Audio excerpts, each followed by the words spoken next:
But seriously, on a more serious note, seriously, because this is a serious video, I don't understand why California has wildfires, bro. Because, like, the specific ocean is right next to it. Right? Like, just extinguish that shit. Hey guys, welcome back to my YouTube channel. So today I have my roommate here, Mari, and we're going to be doing a serious topic with you guys, and we're going to be talking about mental health, specifically about depression. So, yeah, let's get started. So we wanted to start off by saying that depression is a taboo topic that's normally not talked about, and that's why it's so important that we do talk about it. I have Amari here with me because we wanted to present depression in a way that's first-hand experience, and she does have depression. That is me. So, she's very open about it, and that's why we wanted to share a little bit about it with you guys and what it's like to experience it, and how you can, if you don't have it but you know someone that's close to you that has it, how you can be helpful to them, and just to try to understand it a little better so that it's not something that's so foreign.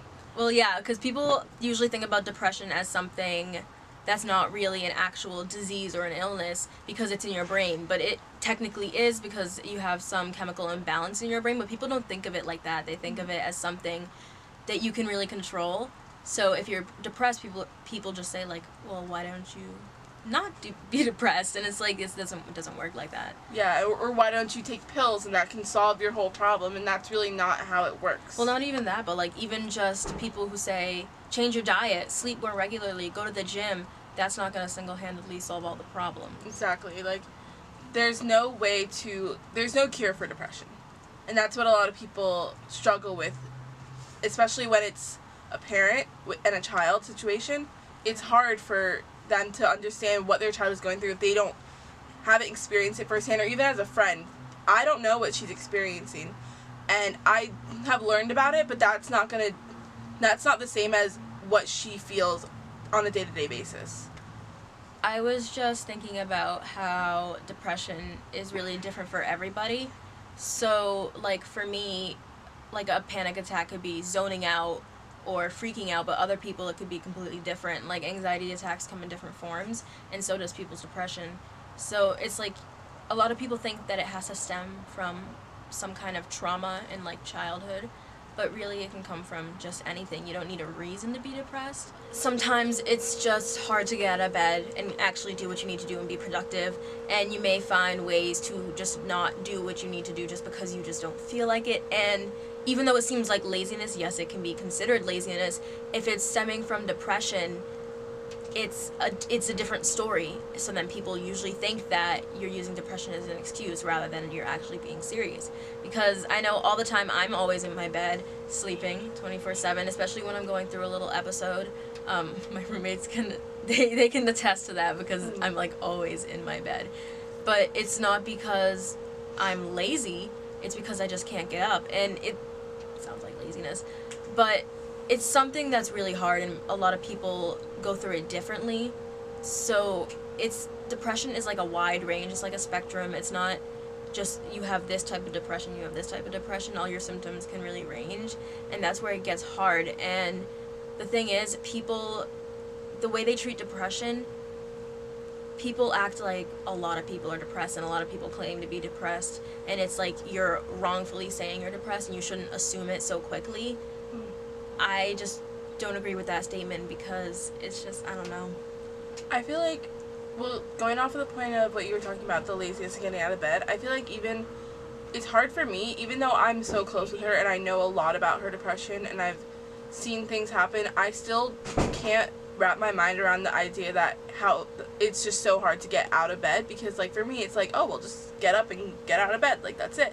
But, like, people, like with depression can't just get up and get out of bed. Like, like, I don't know, I can't understand why it is, so maybe, like, well, it's like a matter of, like, every 5 more minutes, and then it just becomes like an hour, 2 hours, and then time just passes and you're like, oh.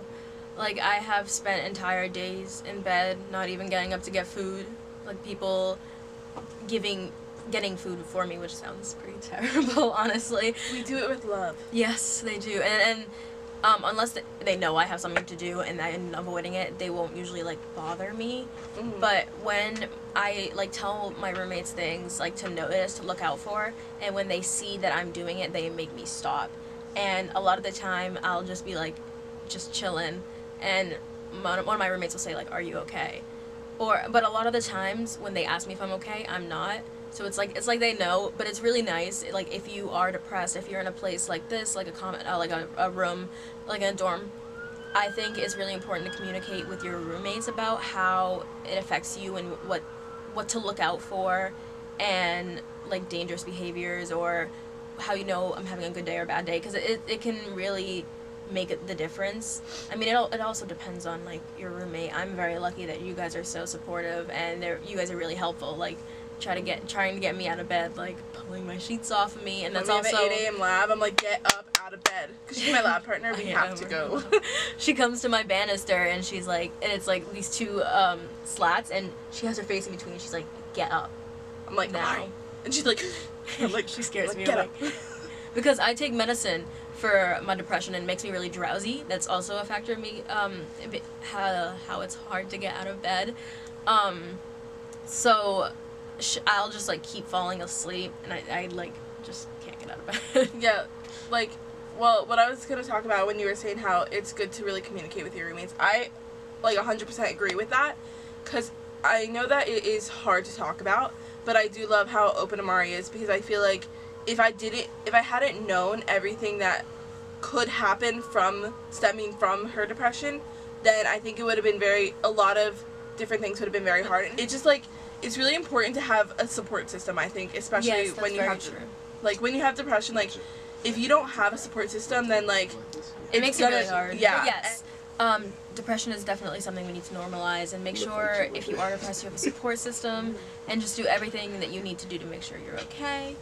And I mean, that's how my experiences really tie into it, and it's different from high school to college and among age groups. And I feel like we can go on talking about this for days, because yeah, there's so honestly, many different aspects. But I think that's like all we had time for this video, but I think that like there may definitely be a follow-up. Maybe not depression, but maybe other mental health topics. I feel like we really just wanted to bring more awareness to the topic of depression, because it's not something that a lot of people want to talk about or want to even hear about. So that's all we have for you guys today. Make sure to give this video a big thumbs up, and comment down below any other mental health topics that you guys want to talk about or want to listen about. What? Anyways, so subscribe, turn on the bell notifications, and follow all my social media down in the description below, and I'll see you guys next time. Bye! From like my scientific viewpoint, like from what I learned, stop. Real sciencey shit happening right now. Scientific viewpoint! I'm a neuro major. Oh yeah, yeet! Okay. Sorry. So, but there was one time where I wasn't even gonna go to. Bro, I'm gonna kill all y'all. Yeah. Are you depressed? Then just be happy. Like I don't get it. Like just be happy. Get out of bed, bro. like you good. Just get out of bed, bro. That's depression. Depression who? Drink some You water. mean laziness? Yo, kick that shit under the fridge. Throw that. You have depression? You some mix? You guys have depression? You have depression? Throw that bitch in some rice. Yo, shut. Throw that bitch in some rice. Like and subscribe below.